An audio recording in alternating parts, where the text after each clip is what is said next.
Joshua chapter 15. Ang teritoryong inassign sa tribe ni Judah. Tinanggap ng tribe ni Judah ang lupain mula sa dulo ng Edom hanggang sa desert ng Zin sa pinakadulo sa south. Ito ang pinaghati-hatian ng mga angkan sa tribe ni Judah. Nag-start ang border nito sa dulong south ng Dead Sea, tuloy-tuloy sa Akrabim Pass hanggang Zin, paakyat sa south ng Kadesh Barnea, dadaan sa Hezron, paakyat ng Adar at liliko papuntang Karka. Dadaan ito ng Azimon, tutuloy sa batis ng Egypt at magtatapos sa Mediterranean Sea. Ito ang border sa south ng Judah. Ang Dead Sea ang border sa east hanggang sa bungad ng Jordan. Dito naman nagsimula ang border ng north. Patas ito ng Beth Hogla, tapos papunta sa north ng Jordan Valley. Tuloy-tuloy ito paakyat ng bato ni Bohan na anak ni Reuben. Mula sa Trabol Valley, aakyat ito ng Debir at tutuloy sa north. Tapos, liliko ito papuntang Gilgal na nasa tapat ng Adumim Pass sa south ng valley. Dadaan ito sa batis ng En-Shemesh papunta sa En-Rogel. Tuloy-tuloy ang border paakyat ng Hinnom Valley sa south ng Burol, kung saan makikita ang city ng mga Jebusites, tinatawag na Jerusalem ngayon. Aakyat uli ito papunta sa tuktok ng hill na nasa tapat ng west ng Hinnom Valley at sa dulong north ng Rephaim Valley. Mula doon, tuloy-tuloy ito hanggang sa batis ng Neptoa, palabas sa mga cities sa Mount Ephron, tapos liliko ito sa Baala o Kiryat Jearim. Iikot ito sa west ng Baala papuntang Mount Seir. Tapos dadaan ito sa mabundok na bayan sa north ng Mount Jearim o Chesalon. Bababa papuntang Beth Shemesh at nagtuloy sa Timna. Tuloy-tuloy ang border sa hill sa north ng Ekron. Liliko paikot ng Shikeron. Dadaan ng Mount Paala at lalabas sa Jamnia. Magtatapos ito sa Mediterranean Sea na magiging border sa west. Ito ang boundary ng lupaing napunta sa mga angkan sa tribe ni Judah. Sinakop ni Caleb ang Hebron at Debir. Gaya ng inutos ni Lord kay Joshua, binigay kay Caleb na anak ni Jepune ang isang parte ng teritoryo ng Judah. Binigay sa kanya ang Hebron, ang city na dating sakop ni Arba na tatay ni Anak. Pinalayas ni Caleb sa lupaing iyon ang tatlong descendants ni Anak na sina Sheshai, Ahiman at Talmai. Mula doon, sinalakay ni Caleb ang Debir na dating tinatawag na Kiryat Sefer. Sinabi ni Caleb, "Ipapakasal ko ang anak kong babae na si Aksa sa lalaking makakasakop sa Kiryat Sefer." At nasakop ito ni Othniel, ang anak ni Kenaz na kapatid ni Caleb. Kaya pinakasal ni Caleb si Aksa kay Othniel.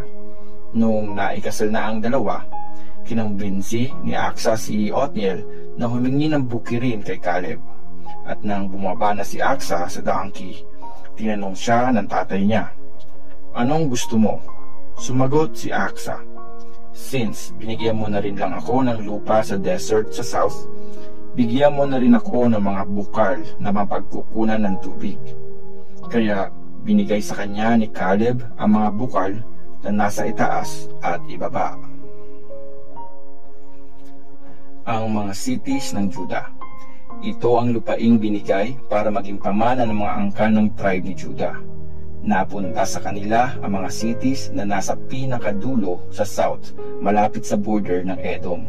Ito ang Kabzeel, Eder, Jagur, Kina, Dimona, Adada, Kedesh, Hazor, Itnan, Zip, Telem, Bealoth, Hazor Hadata, Kirioth Hezron o Hazor, Amam, Shema, Molada, Hazargada, Heshmon, Bet-Pelet, Hazar Shual, Beersheba, Bizotia, Baalam, Lim, Ezem, Eltolad, Chesil, Horma, Ziklag, Madmana, Sansana, Lebawoth, Shilhim, Ain, at Rimmon. 29 cities, lahat kasama ang mga villages sa paligid ng mga ito. Ito ang mga cities na nasa ibaba ng maburol na bayan: Eshtaol, Zora, Ashna, Zanoah, Enganim, Tapua, Enam, Jarmuth, Adulam, Soko, Azekah, Shaaraim, Adithaim, Gedera, at Gederothaim. 14 na cities lahat kasama ang mga villages sa paligid ng mga ito. Kasama rin ang Zenan, Hadasha, Migdalgad, Delean, Mizpah, Jokteel, Lakish, Boskat, Eglon, Kabon, Lamam, Chitlish, Gederoth, Bet-Dagon, Naama, at Makeda. 16 na cities lahat kasama ang mga villages sa paligid ng mga ito. Kasama rin ang Libna, Ether, Ashan, Ipta, Ashna, Nezib, Kaila, Akzib, at Marasha. 9 na cities lahat kasama ang mga villages sa paligid ng mga ito. Kasama din ang Ekron at ang mga bayan at villages na nasa paligid nito, at lahat ng mga cities at mga bayan na malapit sa Ashdod, mula Ekron hanggang Mediterranean Sea. Kabilang din ang mga cities ng Ashdod at Gaza, at ang mga bayan at villages na sakop nila, hanggang sa batis ng Egypt at sa baybayin ng Mediterranean Sea.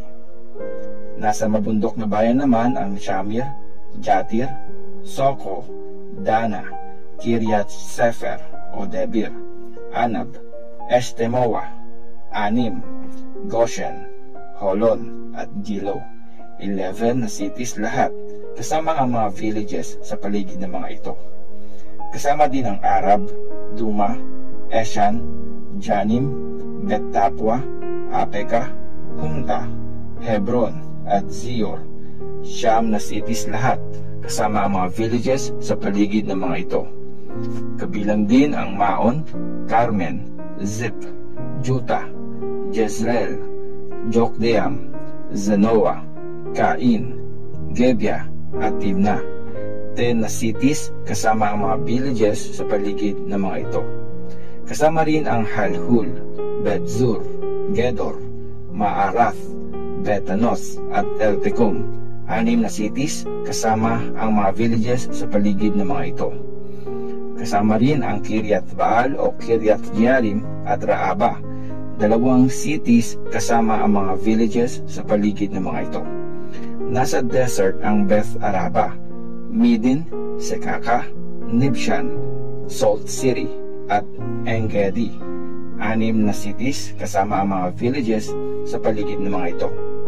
Pero di napalayas ng angkan ni Judah ang mga Jebusites na nakatira sa Jerusalem, kaya hanggang ngayon magkakasama pa rin silang naninirahan doon.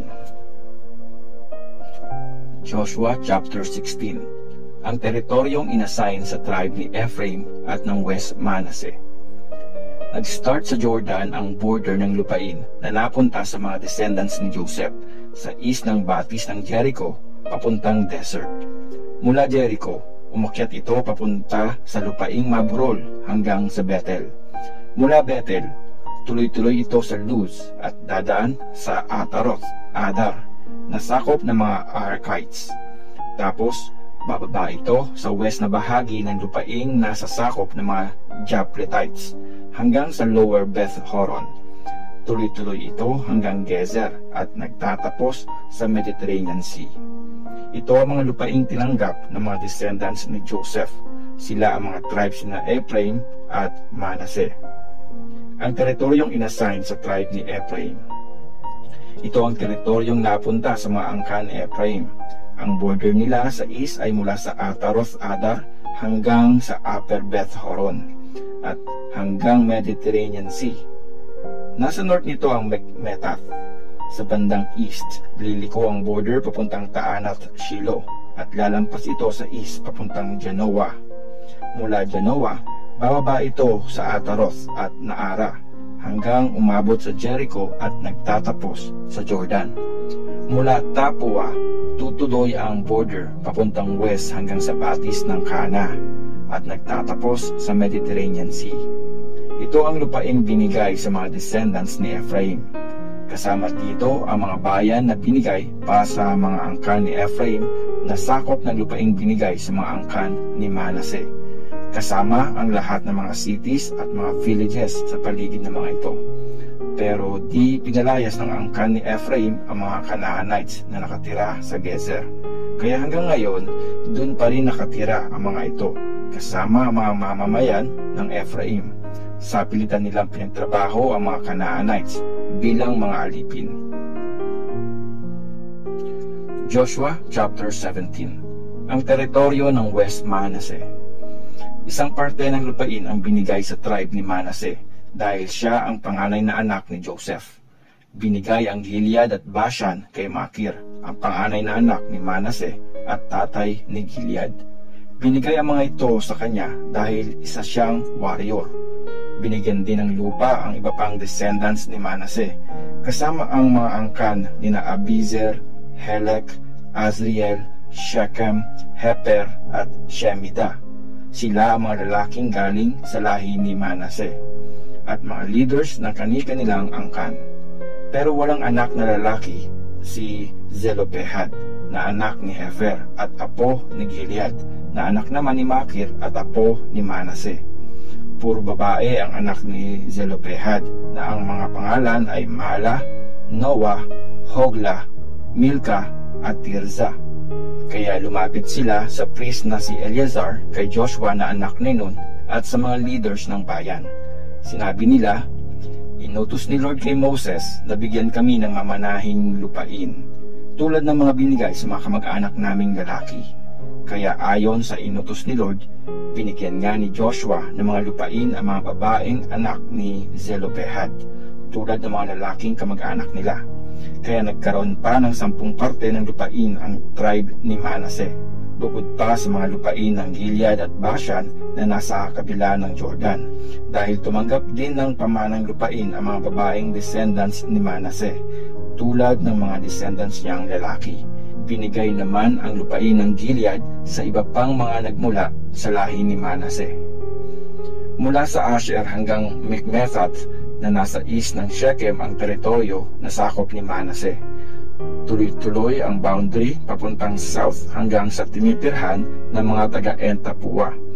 Sakop ng Manase ang lupain ng Tapua, pero sakop ng mga Ephraimites ang bayan ng Tapua na nasa boundary ng Manase. Nagtuloy ang border nito pababa sa batis ng Kana. Sakop ng Ephraim ang mga cities na nasa south ng batis, kahit na nasa teritoryo ang mga ito ng Manase. Tuloy-tuloy hanggang sa may north ang boundary ng Manase at nagtatapos sa Mediterranean Sea. Sakop ng Ephraim ang lupain sa south at sakop naman ng Manase yung nasa north. Mediterranean Sea ang boundary nila. Umabot ang boundary sa north hanggang Asher at hanggang Isakar naman sa east. Sa loob ng mga teritoryo ng Isakar at Asher, napunta sa Manase ang mga bayan at villages ng Bet-Shan, Ebleam, Dor, yung nasa tabing dagat, Endor, Taanak at Megiddo, at ang mga villages sa paligid ng mga ito. Pero hindi napalayas ng mga taga-Manase ang mga taong nakatira sa mga cities na yon. Kaya nandun pa rin ang mga Canaanites. Nung mas naging powerful ang mga Israelites, sa pilitan nilang pinagtrabaho ang mga Canaanites, pero di nila pinalayas ang mga ito. Nag-request pa ng lupain ang Ephraim at West Manase. Sinabi ng mga descendants ni Joseph kay Joshua, "Bakit isang parte lang ng pamanang lupain ang binigay mo sa amin kahit na napakarami na namin dahil pinagpala kami ni Lord?" Sumagot si Joshua, "Kung napakarami nyo at masyadong maliit ang mabundok na bayan ng Ephraim para sa inyo, pumunta kayo sa gubat sa lupain ng Rephaim at ng mga Perizzites at linisin nyo yun para matirhan nyo." Tumutol ang mga descendants ni Joseph, "Hindi sapat sa amin ang mabundok na bayan, at merong mga karwaheng bakal ang mga Canaanites na nasa kapatagan. pati na yung mga nakatira sa Bet-Shan at sa mga villages sa paligid dito at yung mga nasa Jezreel Valley. Sumagot si Joshua sa mga tribes ng Ephraim at West Manasseh, "Marami nga kayo at powerful pa. Di lang iisa ang mapupuntang lupain sa inyo. Mapapasa inyo rin ang mabundok na bayan. Kahit pa magubat yun, lilinisin nyo para matirhan hanggang sa pinakamalayong mga borders nun. Mapapalayas nyo ang mga Canaanites kahit na malalakas sila at may mga karwahe na bakal."